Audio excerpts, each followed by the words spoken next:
anywhere. You have to have a rational policy debate by talking about the consequences. Now, I've had young people tell, well, your generation had a martini and that was your crutch, and why can't we have our own kind of crutch? You know what? Why don't you be a generation that doesn't have to have any kind of crutch? It's a lot easier argument if you just say, oh, it's immoral. Then you don't have to debate why it is that alcohol kills so many more people than marijuana, or why it is that tobacco takes 7 years off your life and we can't establish that marijuana does anything particularly. If people do drugs and they commit crimes along those drugs, they should in fact be punished. But you can't punish someone for something that hurts no one. We should legalize marijuana, tax the hell out of it, and put every dime back into the healthcare system. Taxation and legalization? Doesn't that seem a little extreme? Wouldn't it be better to just decriminalize? The distinction is simple. Legalization of marijuana makes it a product that is legally available to adults. That doesn't mean that there's unregulated distribution, unregulated sale, and unregulated use. The decriminalization of marijuana still makes it an offense. You're not going to go to jail for it under a decriminalized model, but society is still saying no, no, no, no. It doesn't address the problems of organized crime, and it doesn't create a situation where you have retail sales. Decriminalization is just kind of a goofy concept. To say that it's legal to own something, to use it, to possess it, but not to produce it or sell it, just seems like this illogical position, because where did this stuff come from? It's the worst of both worlds. Sends out an incredibly bad message. It should be controlled like alcohol, like tobacco. The total impact for the U.S. budget from legalizing marijuana and taxing it at rates like alcohol and tobacco is somewhere in the $10 to $14 billion range. It can be used to pay for healthcare costs. It can be used to rebate to lower taxes and give people lower tax rates. It can be used for highways, for hospitals, for national defense. It's $14 billion and can be used for whatever its best use is. The production or the harvesting, the packaging, the sales of marijuana could be handled essentially the way we handle alcohol. You sell to a kid, you sell to somebody under the influence, your license is in jeopardy. That license ought to be hard to get and easy to lose. It seems to make sense. It's a little jarring, but nowhere are these issues more relevant than here in BC. Yes, marijuana is illegal here. And yes, police actively pursue growers and dealers. But that doesn't stop the market from thriving. It's believed that the illegal BC marijuana trade industry employs anywhere from 90 to 150,000 people. And the product is now known around the world. It's even been given its own name. BC Bud. Bud. BC Bud. British Columbia Bud. I don't know what you are meaning. BC Bud? BC Bud. You guys know what BC Bud is? No. You guys know where British Columbia is? No. Yeah, isn't it in Britain? No, it's in Canada. When I say BC is famous for Pot. Weed and hippies. Mountain sea. Marijuana. I used to think of the beachcombers back in the days, but now I just think of that BC Bud. Do you know what BC Bud is? No. Oh, it's really well known. BC Bud is bud that comes from British Columbia, and that's why they call it BC Bud or Beasters. Dude, you got the Beasters? Yeah, I got the Beasters, which means you got bud from BC. You know what the word grow up is? I'd say it's pretty common knowledge here what a grow up is. People do them in their houses or in their basements. I'm surprised it's not in their dictionary. A grow up is something that happens inside somebody's house, like one of our friends or something, and they just grow weed inside their house. Do you know anybody that's growing marijuana? I don't, well, no. Kelowna, my hometown. With a population of only 100,000, Kelowna is said to house well over 1,000 grow-ups.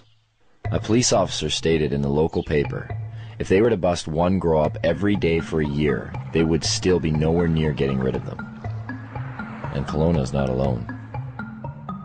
Where are they in BC? They're everywhere. They're in every single corner of the province. There is no community in the province that doesn't have grows and hasn't had an increase in grows. But the fact is that there's thousands and thousands and thousands of grow-ops all over British Columbia. And the most common thing you hear when they raid a grow-op is from the neighbors is, I had no idea they were growing pot on my street. You know, if you actually took my estimates seriously, that there were 17,000 grow-ops in British Columbia in the year 2000, if you took that seriously, you're looking at roughly 1 out of every 100 dwelling units in British Columbia. We need to have a sense of that. Not bad for a province with a population of only 4 million people. It's certainly changed a great deal from the 70s and 80s when it was an import-export business to the domestic production business of the 90s and beyond. That would make us Columbia North. We're talking a lot of production. The reality is that there's a huge range of people involved in the marijuana industry in British Columbia. It's not a hierarchy. People don't beat you up if you go into the marijuana industry. It ranges from people growing a few plants to members of motorcycle clubs and others possibly being involved in the business. Police at one time used to attend to every single call that came to their attention. Somebody would call and say, I think there's a grow. Police would do an investigation, do a full investigation. Well, that has dropped over 7 years to where it's only about half the time. But it seems to me that if we look around and talk to people who are living in the real world, one of the things we discover is that we don't understand it very well. And when we see these numbers like 1% of all dwelling units potentially are involved in marijuana grow-ops, it certainly ought to give our politicians perspective on what it is they're trying to do. So how does one find these grow-ops? For police, it involves the use of forward-looking infrared cameras that can detect the above-normal heat radiating from a grow-op, or the sniff test. But if all else fails, this, Grow Watch. Communities have become so flooded with grow-ops in BC that some neighborhoods have started their own watch programs. This one, set up by the Chilliwack RCMP, even has an education package with phases: training, neighborhood cooperation, certification. Once certified, you are able to hang this sign which shows that you are a neighborhood that does not approve of marijuana grow operations. There are questions provided to citizens in order to aid them in identifying a grow-op. Questions like, do the residents keep to themselves? Was the sound of construction heard coming from the basement soon after occupants took over the residence? Is there condensation visible on the windows? Is the yard unkept? The education package does state that a positive response to one or some of these questions does not necessarily indicate that the residents are involved in criminal activity. Maybe that's a good thing. But why is it that grow-ups are popping up in virtually every neighborhood of BC?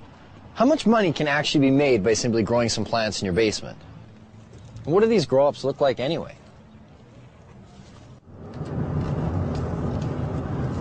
We finally got a grower. Right now we're driving to meet them. It's around 8 lights. It's not a huge show. This is what they use for clippers and stuff like that. When they hire clippers to do a show, you put these on, and if people are looking from the outside, it just looks pretty much like you're wearing sunglasses.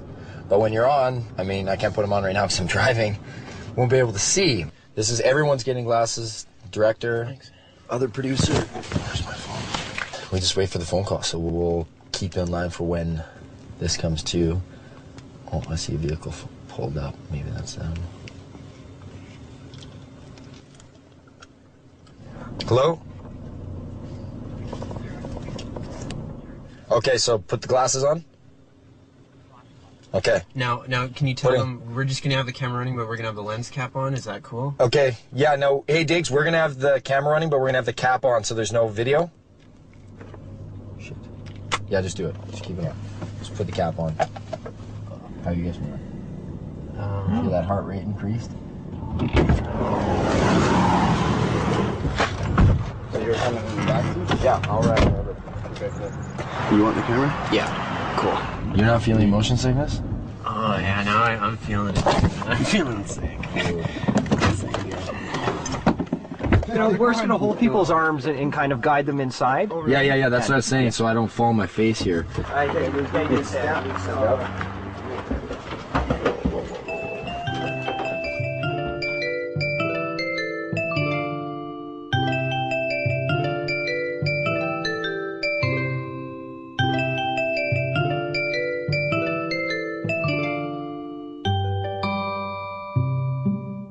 Real grow-op.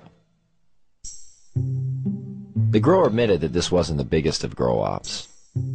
In fact, it was probably on the small end of the scale in terms of size. But I really didn't care. There are just so many things to see. The lights, the tools, the power, the pots, and of course, the marijuana. What do you guys do for the smell? I noticed there's like a big... Well, we got this carbon